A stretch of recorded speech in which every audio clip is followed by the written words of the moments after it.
Almost 5 decades after its premiere, The Young and the Restless, Y&R, still holds the title of America's #1 soap opera, with plotlines such as an unending rivalries between the Abbotts and the Newmans, or Jill and Kay. Millions of people have grown up enamored by the always-present drama in Genoa City. Although the show has countless memorable characters to be proud of, the troublemaker Diane Jenkins has become quite unforgettable to the audience, despite the character's on and off run with the series in the last 2 decades.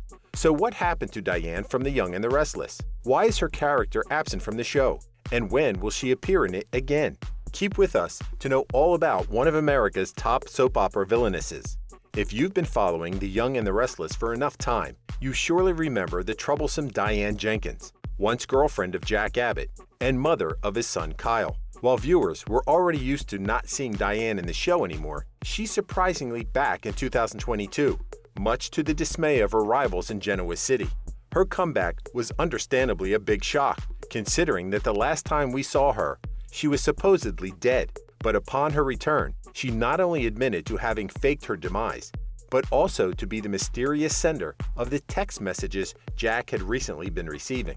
That being said, this means that Diane somehow knew about the death of Jack's son Chemo, who was recently revealed to have passed away after being absent from the show for many years. Diane is also responsible for bringing together Jack and his long-lost granddaughter, Allie, also revealing that her sole purpose was to reconcile with Kyle. However, as expected from Diane, it's highly improbable that she's merely looking for a peaceful welcome back in town. In true villainous fashion, it didn't take long for Diane to cause trouble following her return to Genoa City. Although she's shown nothing but seemingly good intentions since her comeback, her old acquaintances have good reason to mistrust her, despite her apparent innocence, even taking Diane to an intervention in the Abbotts household in an effort to shake off her charade, which didn't turn out the way she expected, given that she didn't even lose her cool. However, things aren't looking easy for Diane anyway. Besides facing the enduring task of relinking with her son and gaining his trust, the backlash she's faced from Phyllis was somehow expected, given their decades-long rivalry, which hasn't yet ended. Going as far as to kicking her out of Mariah and Tessa's wedding and setting up a romantic encounter with Jack when Diane was in the vicinity, just to goad the relationship in front of her. It's very clear that Phyllis isn't playing when it comes to Diane gaining any friends in Genoa City. Whether Diane has intentions of regaining Jack's affections is unknown, but Phyllis's insecurities at possibly losing her romantic partner to her biggest rival aren't baseless. Unsurprisingly, Phyllis isn't the only one wary of Diane. Nikki Newman also has enough reasons to not buy Diane's good girl charade, given that their feud is long-standing. Back in the 1990s, Diane's then-husband, Victor Newman, divorced her in order to marry then recently shot Nikki on her deathbed. But the fact she miraculously survived and Victor didn't divorce her was enough to start a never-ending rivalry, peaking a decade ago when Nikki was accused of killing Diane. Needless to say, Nikki wasn't pleased to see Diane again, especially knowing her past stunt almost ruined her life. In the moment, all Nikki can think of is all of the pain and suffering she experienced, thanks to Diane faking her own death, as the show's screenwriter Josh Griffith stated regarding the pair's impromptu encounter in over a decade. It didn't take Nikki long to express many concerns regarding Diane, accusing her of wanting Kyle's money and other financial benefits from Abbott, causing Diane to lose her cool for the first time by slapping her, receiving the same treatment in return from her arch enemy. No one can fault Nikki for her reaction, but how exactly her concerns might affect Diane's plans are yet to be known. Considering their troubled past, it would be an understatement to say that Diane and Kyle stand on shaky ground. Diane's shocking return to Genoa City was met with skepticism by her son, who couldn't believe his biological mother was alive and in front of him. Growing up thinking that she was dead wasn't the only enduring situation Kyle faced while growing up, as prior to that, the little kid was the center of a custody battle between his parents. Though his mother eventually won his custody, Kyle ended up living with his father, Jack, and despite their casual disagreements, both men have grown to trust each other. However, that stable and healthy father and son bond is believed to be in danger following the return of Diane, of whose evil nature Jack has continuously warned his son about. Nonetheless, Kyle is close to rebuilding his relationship with his mother and even asked her to stay in Genoa City, much to the joy of Diane and the chagrin of many others. Whether Kyle's generous heart would be broken again by his mother is solely up to Diane. Despite having an on-off run with the Young and the Restless, Diane Jenkins is truly one of the show's most unforgettable characters, despite all the questionable reasons which earned her that title. From her introduction in 1982, Diane did her best to enter Genoa City's high society, even going as far as to seduce young Jack Abbott to secure a top spot as a model in the Abbott company. While many of Diane's schemes didn't turn out well, she consistently caused trouble for Jack and with other characters throughout the series until 1986, when she had a prolonged stay in Europe, only to return 10 years later as a fully fledged architect. Now an empowered woman, Diane's evilness has evidently grown as well, and gained the animosity of characters such as Nikki Newman before leaving for Chicago in 2004 with the then very young Kyle.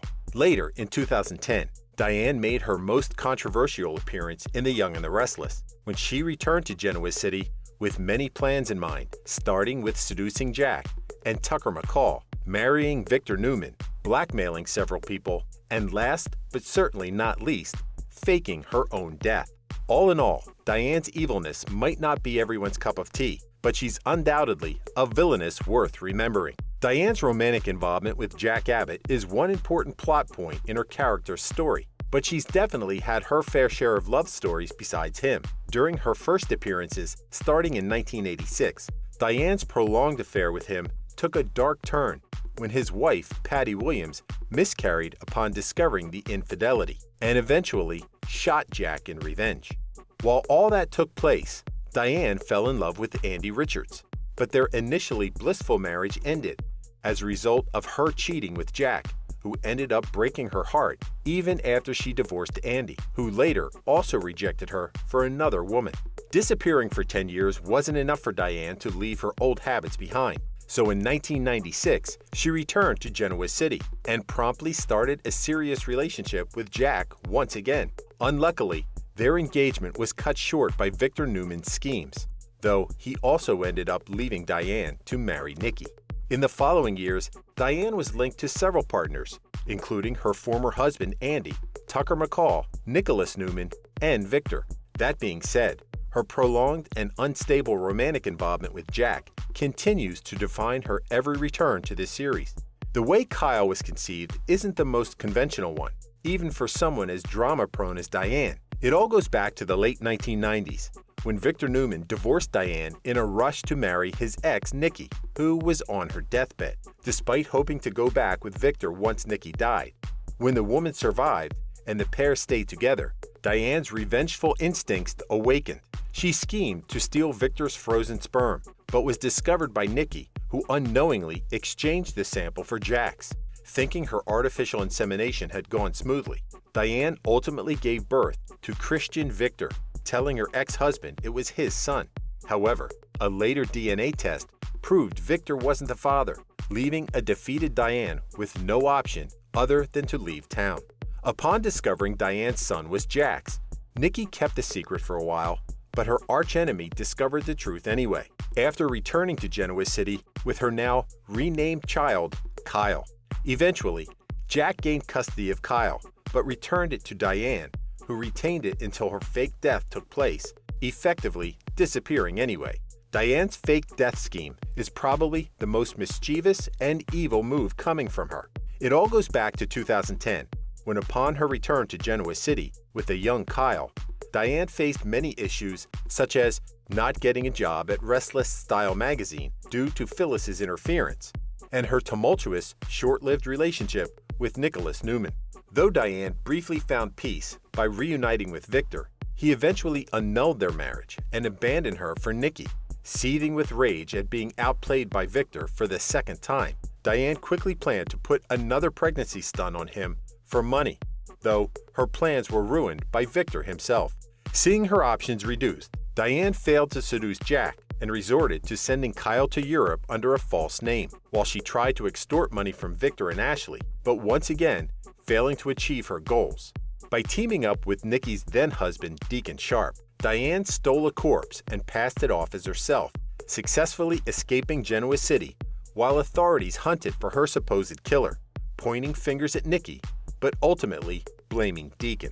Of course, neither viewers nor other characters knew about Diane's fake death until her comeback in 2022, which made it all the more shocking. As with many other characters in The Young and the Restless, Diane Jenkins' character has been played by more than one actress. The first to take the role was Alex Donnelly, who had initially attracted the show's producers' attention through a brief appearance in the crime drama series Simon and Simon.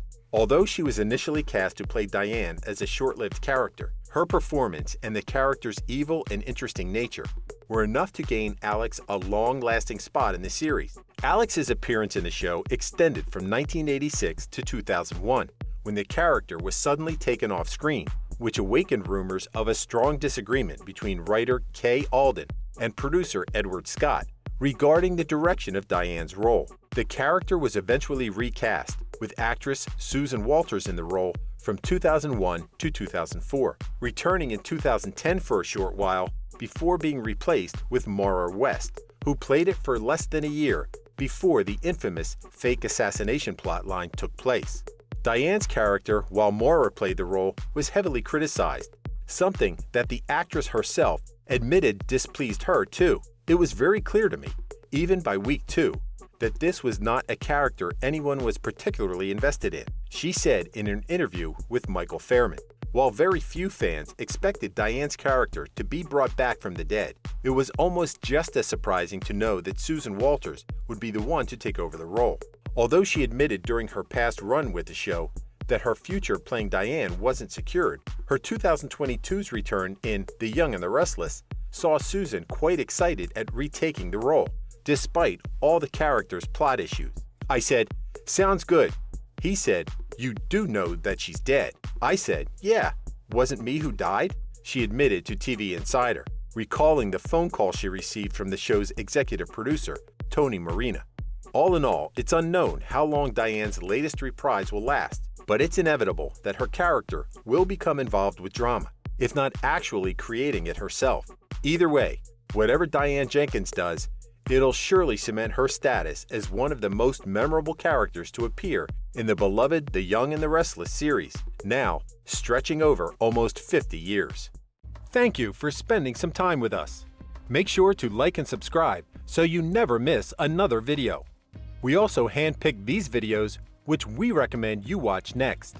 You can talk to us on all social medias or ask a question in the comments below. Thank you for being with us, and we'll see you back tomorrow.